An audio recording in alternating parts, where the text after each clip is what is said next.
ভেটকি মাছ দিয়ে fish fry তো তোমরা সকলেই খেয়েছো, কিন্তু আজ আমি তোমাদের সাথে শেয়ার করব লোটে মাছের ফিশ ফ্রাই। এই ফিশ ফ্রাইটা তোমরা বাড়িতে না বানালে বুঝতেই পারবে না যে কতটা ভালো খেতে হয়। তাহলে চলো আর দেরি না করে রেসিপিটা শুরু করে ফেলি। আর আমি সুস্মিতা তোমাদেরকে আমার চ্যানেল ইয়ামিটস বাংলাতে স্বাগত জানাই। এই রেসিপিটার জন্য প্রথমেই আমি এখানে নিয়ে নিয়েছি 6টা মতো লোটে মাছ। লোটে মাছগুলোর আমি মাথা আর পাখনাগুলো কেটে নিয়ে ভালো মতো ধুয়ে নিয়েছি। এবার আমাদের একটা করে লোটে মাছ নিয়ে তার পেটের দিক থেকে ঠিক এইভাবে কাঁচি ঢুকিয়ে এটাকে মাঝখান থেকে এরকম ফালা করে কেটে নিতে হবে। মাঝখান দিয়ে একটু ডিপ করে কাটার পর তোমরা এই মাছের মাঝখানটাতে হাত দিয়ে ফিল করতে পারবে এই মাছের শিরদাঁড়াটা। এবার আমাদের এই শক্ত এই শিরদাঁড়ার মতন কাটার অংশটাকে আমাদের কাঁচির সাহায্যে এরকম কেটে কেটে পরিষ্কার করে নিতে হবে।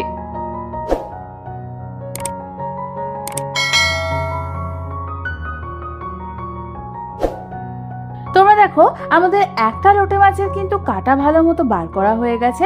এবার এটাকে অন্য একটা প্লেটে রেখে ঠিক একই পদ্ধতিতে আমি বাকি মাছগুলোকেও কেটে নেব। তোমরা দেখো আমাদের সমস্ত লোটে মাছগুলোই কিন্তু একইভাবে কাটা ছাড়ানো হয়ে গেছে। এবার আমি এর মধ্যে একে একে দিয়ে দেব একটা অর্ধেকটা লেবুর রস, 1 চামচ পরিমাণ নুন, 1 চামচ পরিমাণ আদা রসুন বাটা, 1/2 চামচ পরিমাণ মরিচের গুঁড়ো, তোমরা এর পরিবর্তে গোলমরিচের গুঁড়ো দিতে পারো। আর আমি এর মধ্যে দিয়ে দেবো 1/2 চামচ পরিমাণ চিনি। এবার এই সমস্ত কিছুকে আমাদের মাছটার সাথে ভালো মতো মাখিয়ে নিতে হবে। ভালো মতো সমস্ত কিছুর সাথে মাছটাকে মাখিয়ে নেওয়ার পর এই মাছটাকে আমাদের ম্যারিনেট হওয়ার জন্য রেখে দিতে হবে কমপক্ষে 8 ঘন্টা। এবার আমি অন্যদিকে ফিশ ফ্রাইগুলো গড়বার জন্য একটা বাটির মধ্যে নিয়ে নিয়েছি একখানা ফাটানো ডিম, আর তার মধ্যে আমি দিয়ে দেব 1/2 চামচ পরিমাণ নুন আর 1/2 চামচ পরিমাণ গোলমরিচের গুঁড়ো। এবার এই নুন আর গোলমরিচ গুঁড়ো দিয়ে আমাদের ডিমটাকে ভালো মতো ফেটিয়ে নিতে হবে। এবার আমি এটাকে সরিয়ে রেখে অন্যদিকে নিয়ে নিয়েছি 1/2 কাপ পরিমাণ ময়দা, আর আমি এখানে নিয়ে নিয়েছি প্রায় 1 কাপ পরিমাণ প্যানকো ব্রেড ক্রাম্বস। এবার আমাদের প্রথমে একটা করে ম্যারিনেট হতে রাখা লোটে মাছ নিয়ে সেটাকে আমাদের ময়দার মধ্যে দিয়ে ভালো করে 2 পিঠ ময়দা দিয়ে কোট করে নিতে হবে। ময়দার কোটিং ভালো মতো হয়ে গেলে এই মাছটাকে আমি দিয়ে দেবো বানিয়ে রাখা ওই ডিমের গোলার মধ্যে। তারপর ডিমটা দিয়েও আমাদের এই মাছটাকে ভালো করে কোট করে সেটাকে আমাদের দিয়ে দিতে হবে প্যানকো ব্রেড ক্রাম্বসের মধ্যে।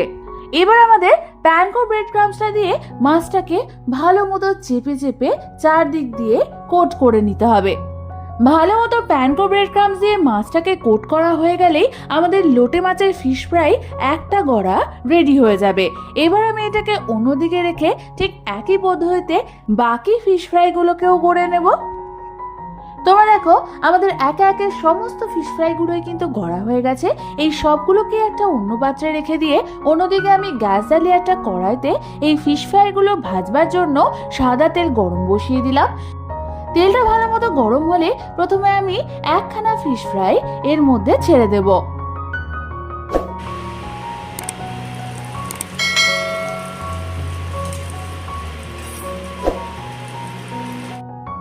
এবার আমাদের এই ফিশ ফ্রাইটাকে মিডিয়াম টু হাই ফ্লেমে বেশ কিছুক্ষণ ধরে এপিট ওপিট উল্টে পাল্টে ভেজে নিতে হবে যতক্ষণ না এটার গায়ের রং গোল্ডেন ব্রাউন কালার হচ্ছে।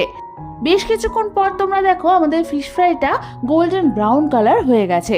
এবার আমাদের এটাকে তেল থেকে তুলে একটা অন্য পাত্রে নামিয়ে নিতে হবে।